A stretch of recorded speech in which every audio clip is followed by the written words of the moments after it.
Forget all the troubles and blues. Dive into the blue. Oh yes, talk to the fish. Welcome, fellow ocean dwellers and diving enthusiasts. From beginners to advanced marine nerds, we're here to give you essential tips and tricks for safe underwater adventures.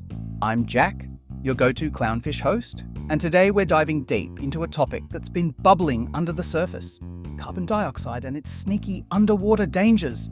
Here with us is Regis, a dive instructor with more arms than a Swiss Army knife of underwater knowledge. Welcome, Regis. Thanks, Jack. Always happy to spread some underwater ideas. So we've got a special message from our viewer, Barracuda Obama. Guys, carbon dioxide. Is it a seriously underrated diving risk? What's the deal? It's a great question for a subject in the air of time. Most divers think about oxygen toxicity, nitrogen narcosis, but what about carbon dioxide?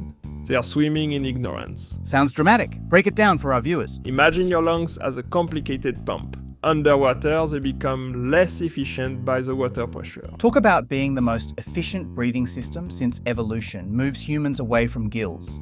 I mean, fish are laughing at divers right now. At the same time, at depth, gas gets denser.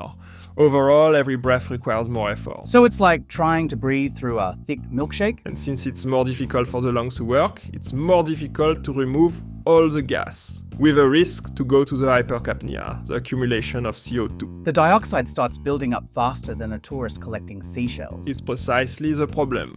The air we breathe right now weighs 1.293 grams per liter. At 30 meters, it weighs 5.2 and is considered the ideal maximum. The lung efficiency drops by 30%. Your breathing becomes shallow, creating a vicious circle.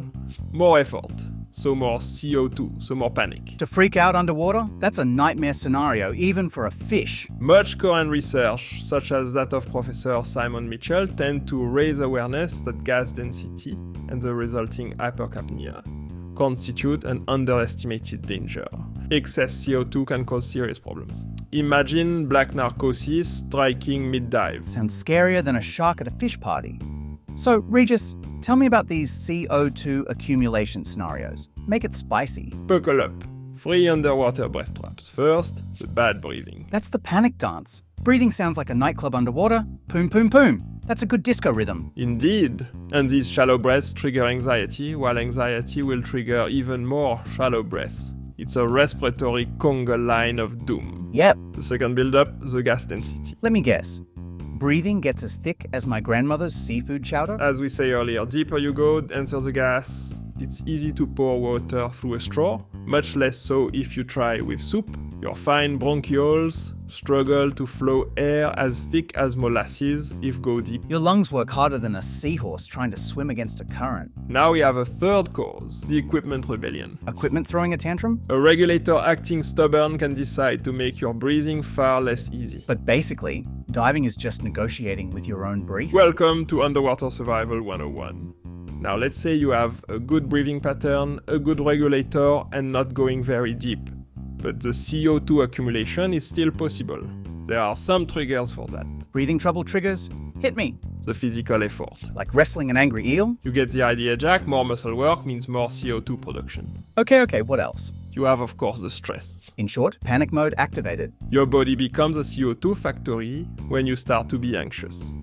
And of course, the depth is as well a trigger. Underwater physics playing tricks, right? At 30 meters, your lung efficiency drops faster than a stone. So diving is basically a breath negotiation? It's as simple as that. But how do we escape this underwater CO2 trap? 2 strategies, my fin friend. First, prevention. Be lazy. Underwater, being a Zen master is your best defense against carbon dioxide buildup. So I'm basically getting professional permission to bum around like a turtle? It's the idea. Slow, deliberate movements reduce metabolic effort. Glide instead of swim. Breathe calmly. Every relaxed moment is a CO2 reduction moment. Divers, think of yourself as a balloon fish, not a frantic sardine. Regis, and if I've already hit the bar and get hypercapnia? That's the second strategy, a different game. Force deep exhalation to clear out that CO2. Manage your depth. Ascend if possible. Stop all unnecessary effort. It's about strategic survival, not heroics. Who knew being a slacker could save your life? Well, Regis, Any final shellfish of wisdom? Diving is about understanding your environment. Respect the physics, know your body, and never underestimate the subtle dangers. Remember, less movement and less stress mean more oxygen and less carbon dioxide. Brilliant. Thanks, Regis, for helping me navigate this tricky topic. Though, between you and me, the only depth I usually manage is the deep end of my coffee mug. Next week, we're exploring mating rituals of the underwater dating scene. From seahorse monogamy to squid speed dating. Trust me, it'll be tentacular. And remember, subscribe, only if you like me, of course, to talk to the fish. That's all for today. Dive lovers, stay safe, stay curious, and keep bubbling. Forget all the troubles and blues. Dive into the blue. Oh yes, talk to the fish.